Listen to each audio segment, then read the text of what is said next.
مرده ها یا روز نه روز اینتا میبرن سبحان الله اینا لله نیا چند مرده های 2 4 6 8 این صاحبای مرده 8 مرده در یک شبانه روز اینا لله و اینا الیه راجعون.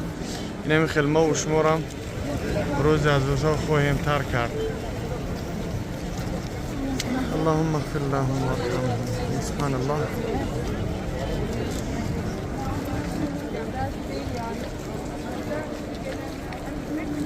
صاحبای مرده های مرده رو برای گور میکنن.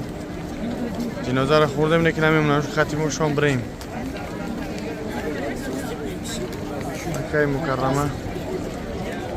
امو گوشکنیش هم در همینجا میکنه. به بطاقی خیلی بکنش رو تنه بطاقی بکنش دور میشه و به راست میگه این بطاقی نیره بگی بطاقی که وید نمید چه دور میگه بطاقی مایده که بچه ساق به آواز بیایم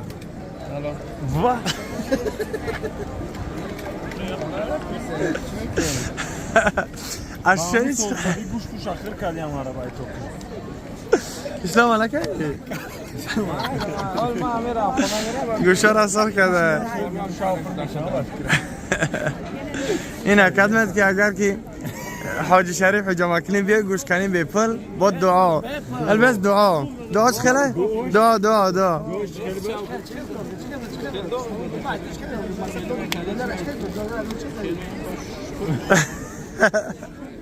باید جیلک شوف بعد مرة دير شيء خلاص كم حاج شريف ده بيين حجامة گوشکن حجامة کنین گوشکنی قدی دعا بپلای دعا چی بود؟ دعا چی بود؟ بیا با ببین آقی اللهم اللهم يا مقلب القلوب ثبت قلوبنا على دينك اللهم يا مقلب السلام. القلوب ثبت قلوبنا على طاعتك اینه دعا يا بیا رقم شده آقا پیش کنیم. این کرتای جا نداره زمان چی جبک نداره نمیشه با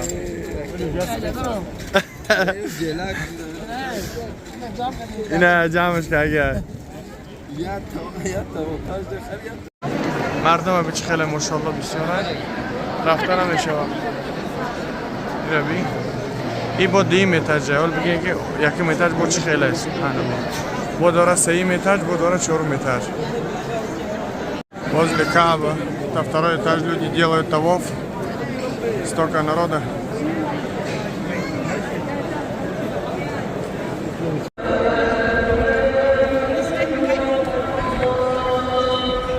در بیرون مسجد ببینید چقدر آدمه. بیا داشتی